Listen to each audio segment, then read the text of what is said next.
Okay, எனக்கு இந்த நீங்கள் சொன்னதுலேருந்து இன்னொரு ஒரு ஒரு சந்தேகம் என்ன வருதுன்னா, ஒரு நாட்டோட ஒரு 2 அணு விஞ்ஞானிகளை இல்லாட்ட ஒரு ஒரு 6 அணு விஞ்ஞானிகளை படுகொலை செய்வதன் மூலமாகவோ அல்லது அந்த இராணுவ தளபதிகளை எலிமினேட் பண்ணுறதன் மூலமாகவோ ஒரு போரின் அடுத்த கட்ட நடவடிக்கைகளுக்கு, அதாவது ஈரான் மீண்டும் முழு வேகத்தில் இப்போ சர்வதேச விதிமுறைகளை எல்லாம் மீறி முந்தையாவது அந்த நீங்கள் சொன்ன மாதிரி அந்த ஒரு அணு ஆயுத பரவல் தடை ஒப்பந்தம் அந்த என்பிடி அதிலெல்லாம் அவங்க இருந்ததுனாலையும் இந்த சோதனைகள் இதிலெல்லாம் ஒரு கட்டுப்பாட்டில் அவங்க இருக்கிறாங்க. இருந்த சூழ்நிலையில் அவங்க வந்து ஒரு குறிப்பிட்ட அளவு அணுகுண்டு தயாரிப்பதற்கான ஒரு சூழ்நிலையை அந்த 12ஆம் தேதி அவர்கள் கண்டுபிடித்து சொல்லிவிட்டார்கள் உலகிற்கு என்றவுடன் 13ஆம் தேதி அவங்க அட்டாக் பண்ண சொன்னீங்க. ஆனால் அது மட்டுமே இஸ்ரேலுக்கு அது ஒரு காரணமாக இருந்திருக்குமா? அவங்க ஏற்கனவே இந்த ப்ராக்சி வார், இந்த ஹிஸ்புல்லா, ஹவுதி, இந்த குத்ஸ் இவங்களுக்கெல்லாம் சப்போர்ட் பண்ணி, ஹமாஸ் இவங்களுக்கெல்லாம் ஈரான் பகிரங்கமாக சப்போர்ட் பண்ணுறதுக்கு இது ஒரு காரணமாக பயன்படுத்தி இஸ்ரேல் இதை பயன்படுத்திக்கிட்டதா என்பது ஒன்று.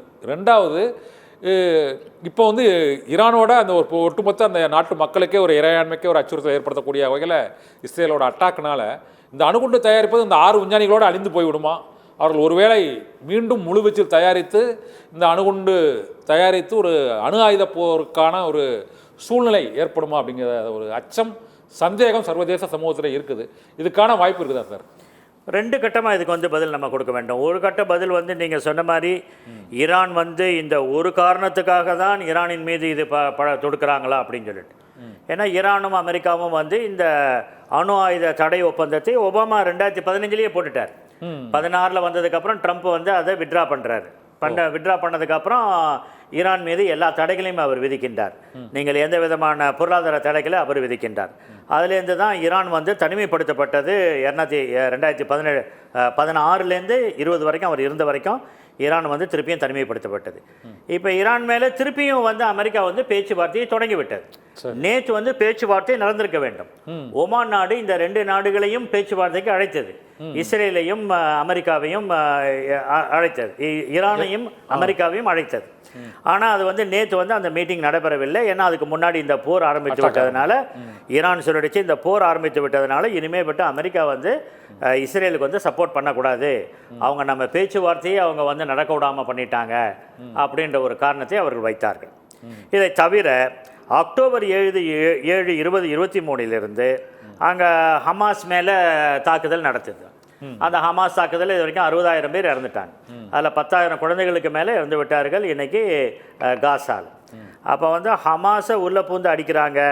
அவங்களுடைய யஹ்யா செனவார் என்ற ஒரு தலைவர் இன்றைக்கு அகற்றப்படுகிறார். அதே போல் வந்து ஈரான் ஹமாஸ் தான் வந்து ஈரானுடைய உதவியை பெற்றவர்கள்.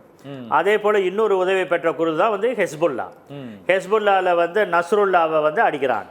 ஹாசன் நஸ்ருல்லாவை நவம்பர் மாதம் போன ஆண்டு அங்கேயே பெய்ரூட்லேயே வச்சு அவரை எலிமினேட் பண்ணிடுறாங்க. அப்போ இதெல்லாம் வீக்கெண்ட் ஆகுது. சிரியா எதிர்த்து கொண்டே இருந்தது. சிரியாவில் வந்து அல் பஷீர் வந்து அல் அசாத் வந்து இதுக்கு போயிட்டார், ரஷ்யாவில் தஞ்சம் வாங்கிட்டார்.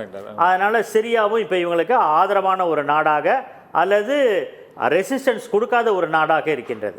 அப்போ சுற்றிலும் பார்க்குறாங்க சிரியாலேருந்து ரெசிஸ்டன்ஸ் கிடையாது, ஹமாஸு ஒடுக்கப்பட்டு விட்டது, லெபனானில் பூந்து அடித்து அது ஒடுக்கப்பட்டு விட்டது. அப்போ இவங்களுக்கு ஒரு மாடல் ஒன்று கிடைக்கிது. இனிமே பட்டு நம்ம வந்து போர் என்று சொன்னால் அந்த நாட்டில் உள்ளே போய் அவங்க எதை வைத்து நம்மளை தாக்குகிறார்களோ, நபர்களாக இருக்கட்டும் அல்லது பொருட்களாக இருக்கட்டும், அவற்றை நாம் தாக்க வேண்டும். இதுதான் ஹமாஸ்லேருந்து இஸ்ரேல் பண்ண ஆரம்பித்த ஒரு நியூ ஃபார்ம் ஆஃப் வார் வந்து இதுதான். ஹமாஸ் அடித்தது அப்படி தான், உள்ளே பூந்து சினவாரை கொன்னது. இங்கே வந்து ஹெஸ்புல்லாவில் போய் உள்ளே போய் வந்து நசருல்லாவை அடித்து இது பண்ணது. அதே பேட்டர்ன் தான் இவங்க இங்கே ஃபாலோ பண்ணுறாங்க. மிலிட்டரி லீடர்ஸையும் இன்றைக்கி நியூக்ளியர் சயின்டிஸ்ட்டையும் கமாண்டர்ஸையும் நீங்கள் அடித்து அவங்களுடைய இதை வந்து எவ்வளோ தூரத்துக்கு இதனால் வந்து எலிமினேட் ஆக போகிறது கிடையாது. இருந்தாலும் அந்த இது வந்து இன்டென்சிட்டின்றாங்கல்ல, அந்த வேகம் வந்து குறைக்கப்படும் என்பது தான் இஸ்ரேலுடைய கருத்து.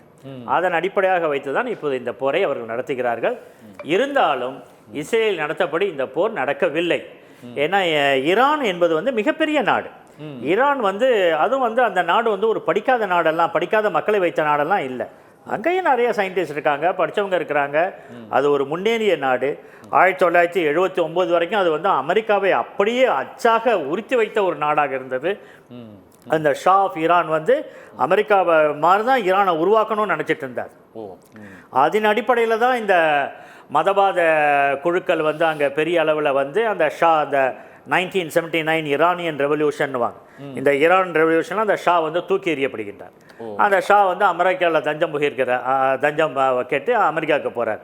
அதுக்கப்புறம் தான் அந்த அயத்துல்லாஸ் வராங்க. அதுக்கப்புறம் தான் இந்த கொஞ்சம் பழமைவாதம்லாம் வர ஆரம்பிச்சது ஈரானுக்கு. அதனால் ஈரான் வந்து ஒரு அண்டர் டெவலப்டு கண்ட்ரிலாம் கிடையாது.